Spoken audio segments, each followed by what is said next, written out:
My name is Steve Brown. I live in North Carolina for the past 4 years. I first came to Be in Health because my wife, through a friend of hers, had heard that there was a possibility that her brother, my brother-in-law, could get healed. He had, I think, what was classified as fibromyalgia and all kinds of sensitivities to chemicals and things, and he was down to like two things to eat per day, and so he couldn't keep going that way. He couldn't work. He was from Holland and he was visiting us, and so we all decided, my wife, myself, and my brother-in-law and a friend of my wife's, 4 of us came down to Be in Health to see what we would do for my poor brother-in-law. And of course my wife was interested in it, and her friend. I was just acting as a chauffeur initially. I was an Olympic triathlon, my life before Be in Health was probably typical of a lot of people. I was born in the church, raised in the church, baptized. Unless I was dying of some rare disease, I was in church, every Sunday school, whatever it was, until that magic moment in 16 when my parents, our whole family, moved to a different city, an hour away. Well, we didn't attend the church we grew up in. They didn't like the new church, so they gave my brother and I the opportunity to not go. Well, we said fine, and we didn't go anymore. So I think the Lord chased me for a while until I was 23, and then I committed my life to the Lord in Christchurch, New Zealand, and got baptized in the Holy Spirit about 8 years later. But still, I was struggling with stuff that was common, old habits, old ways of thinking. I didn't realize the power I had in choice, and I thought that somehow God, if He wanted me to be free, He would make me free.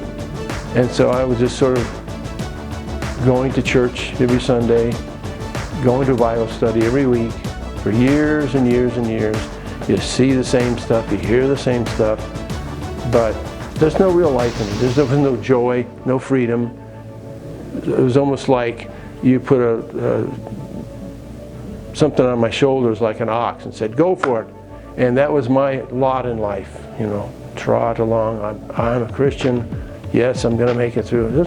You know, no spontaneity, no joy, a lot of that stuff. So it wasn't all that satisfying.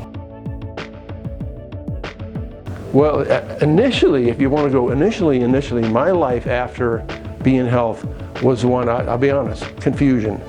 Because there was so much stuff covered, and this was so contrary to what I was thinking at the time, I had to hear it many, many times. So I would listen in my car to all the programs, all the things they had, on all the different, you know, separation, accusation, fear, all the stuff. And I began to get it, and I began to get more freedom. And my life, as far as my marriage got better, we understood that we were not enemies, that we were fighting somebody that was trying to pit us against each other. And, you know, and people in general, in the large worldview, that I hate to get too big about this, but you meet people that are not, how can I say, conducive to your having a great day, if I said that diplomatically enough. And my old way would be to make them not pay for it, but at least not mess with me. And I learned that my reaction, I was responsible for my reaction. And so I began to change that. And that began to change how people would react to me. And so life began to get a lot better because I wasn't going under their influence. I wasn't, because they had a bad day, they come to me, now I had a bad day. I could rise above a lot of that stuff because I had choices. And I didn't realize I had choices before Be in Health. You'd think you'd read the Word and you'd say, oh yeah, I've got choices.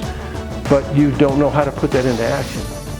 So Be in Health was an eye-opener for that. I often picture this. There's a movie, I won't mention it, I guess I shouldn't plug it, but it's about, how can I say it?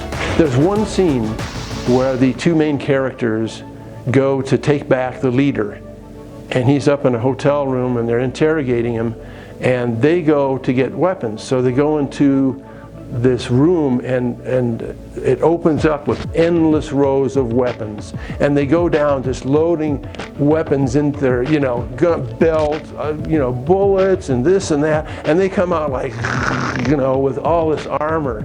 That's what being health does to a normal Christian life. It says, look, you've got weapons you can fight back. Here's who to aim at. This is what you use. And when you do it for your first few times, all of a sudden you go, wow, this stuff works. I don't have to be under all this. I don't have to be beat up.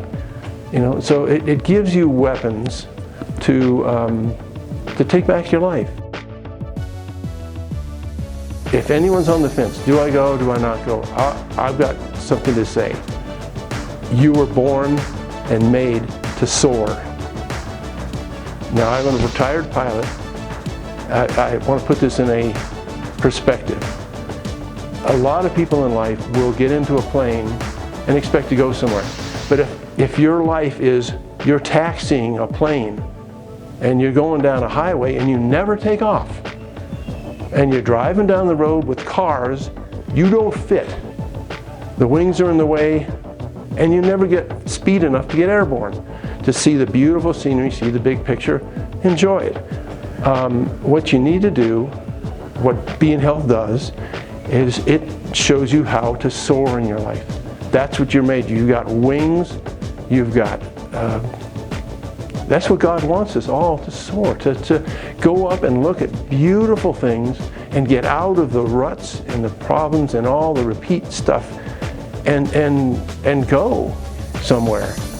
You can only go on a plane that's on the ground taxiing so far. You might do that all day and get to another city.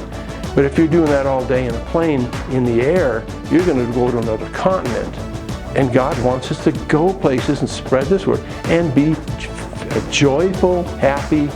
And so what I would say, if you really want to, if you're happy just taxiing around in your own life and kind of struggling and running into things, then I wouldn't recommend Being Health. But if you want to go somewhere, if you want to address some things and get the benefits from that, and you really want to soar in your life and have that joy that God created for you, then come.